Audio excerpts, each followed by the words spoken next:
La Tunisie n'est pas seulement cette terre au rivage paisible que le voyageur découvre en débarquant, c'est aussi le lieu où 3 fois au cours des âges, le monde est venu chercher la clé de son destin. Déjà 8 siècles avant notre ère, les Phéniciens posaient ici des bases d'une colonie et fondaient Carthage. Aujourd'hui, l'orgueilleuse cité qui fit trembler Rome n'est plus qu'une aimable station estivale où les grands noms d'hier ne brillent plus qu'aux plaques de rue.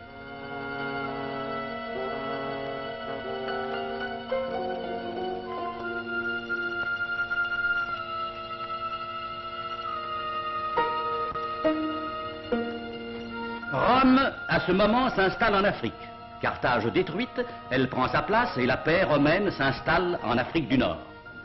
C'est alors une floraison magnifique d'aqueducs, de temples, d'arcs et de théâtres. L'architecture romaine trouve ici peut-être son éclat le plus pur et son achèvement le plus complet.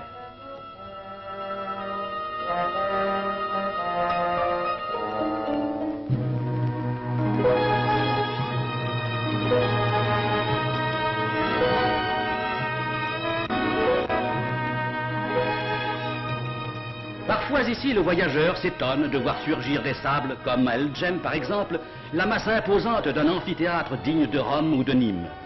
C'est ce qui reste d'une cité florissante, emportée par les siècles. Et l'on évoque les mots de Valérie, « Nous autres civilisations, nous savons que nous sommes mortels ».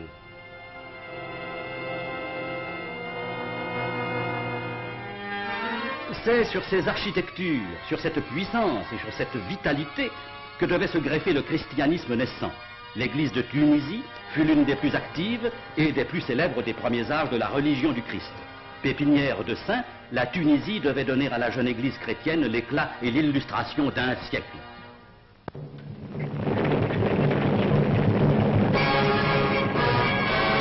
C'est sur ce sol abreuvé du sang des martyrs que survient au 7e siècle l'invasion arabe et l'islam. L'islam change totalement la physionomie de la Tunisie. Kairouan devient capitale, minarets et mosquées s'élèvent et le chant des muezzins commence à emplir le ciel tunisien.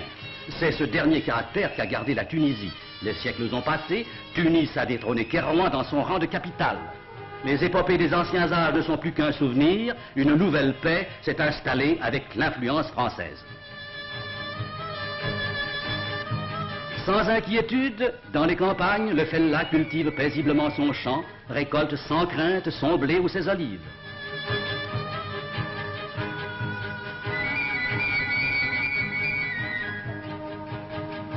Sans inquiétude, dans les villes, le commerçant reprend place chaque jour à son comptoir, l'artisan se remet chaque jour à son établi.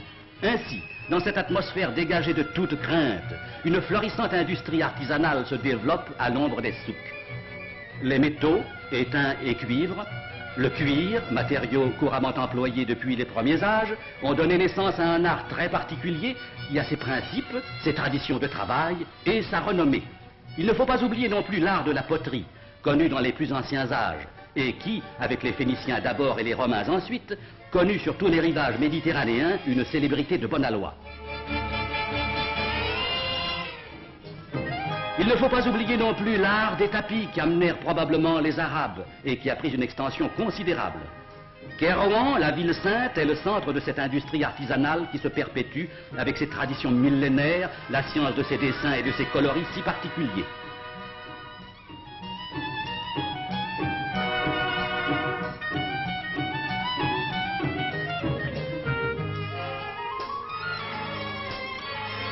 Encore aujourd'hui, par bonheur, un peuple d'artisans, instruit dès le premier âge dans les traditions de leur métier, file la laine des troupeaux, teint le fil et compose à longue patience ces délicates surfaces chaudes et confortables, aux dessins élégants et aux teintes sans violence.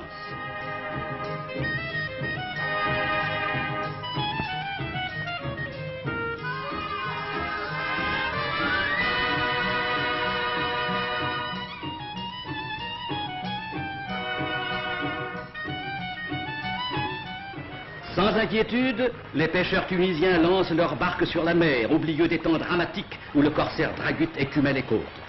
Heureux pêcheurs tunisiens qui peuvent réaliser des pêches miraculeuses.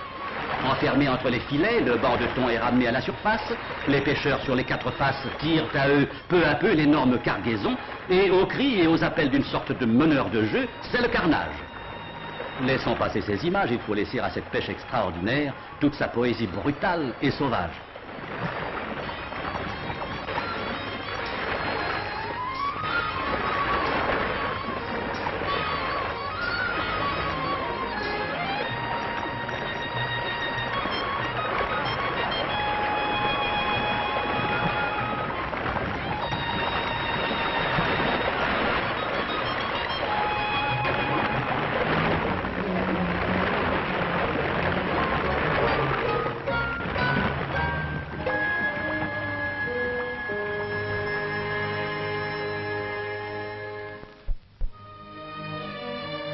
Sans inquiétude, des caravanes de touristes viennent goûter l'apaisante douceur de ces paysages grandioses et promener leur enchantement dans les jardins de Djerba ou d'Hammamet.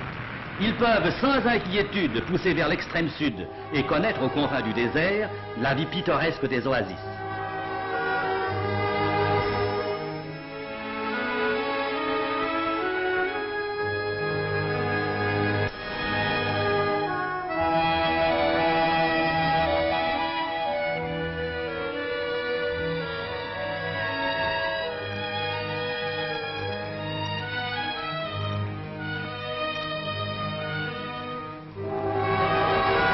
Pourquoi même ne pas aller découvrir à l'orée du Sahara ce pays étrange des troglodytes, où dans le sol creusé comme de fourmilières vivent encore, à la façon des plus anciens ancêtres, des populations entières.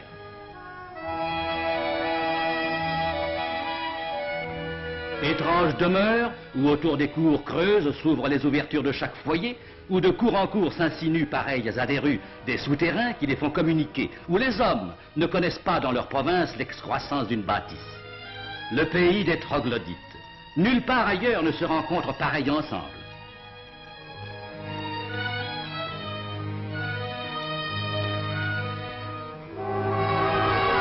Belle Tunisie, accueillante aux touristes, diverse dans ses aspects, heureuse dans sa nature. Pays qui semble promis aux arts paisibles, à la douceur de vie et au bonheur des hommes. Qui eût dit que la Tunisie pouvait à nouveau devenir un théâtre héroïque? C'est pourtant dans cette quiétude peut-être un peu somnolente que devait se dérouler l'un des actes les plus importants de la dernière guerre. Rommel, poursuivi par les Anglais, portait de Maret au Cap-Bon la guerre en Tunisie. Pendant un temps, l'attention se fixa sur ce coin de terre où se décidait l'avenir d'un monde. Et le désert tunisien garde encore de tragiques épaves. La guerre s'est éloignée.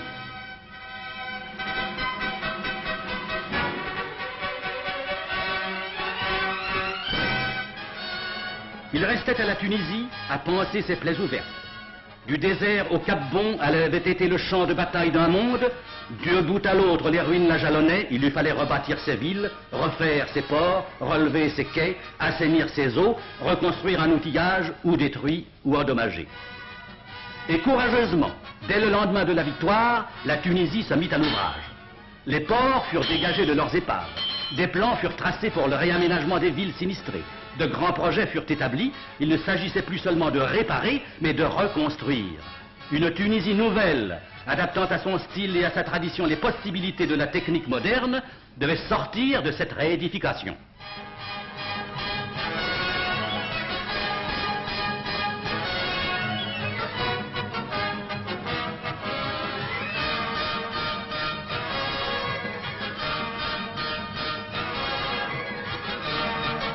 Et d'abord, les ports se remirent à revivre, première condition d'une renaissance.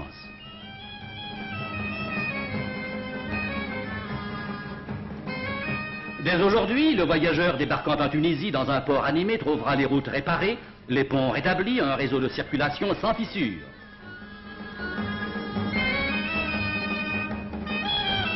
Il trouvera des aérodromes modernes, la situation géographique de la Tunisie en faisant une sorte de plaque tournante des circuits méditerranéens.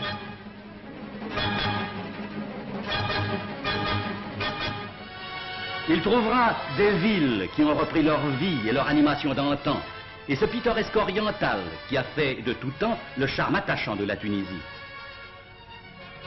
Il devra ajouter à ces spectacles d'hiver un souvenir et une pensée. Le cimetière de Gamart, où sous un ciel éternellement bleu dorment les morts glorieux d'hier. Souvenir tout neuf qui par un retour étrange donne son plein sens aux images tunisiennes. 3 fois l'histoire s'est faite sur cette terre marquée par le destin, Les tombes de Gamarthe répondent aux arcs laissés par Rome.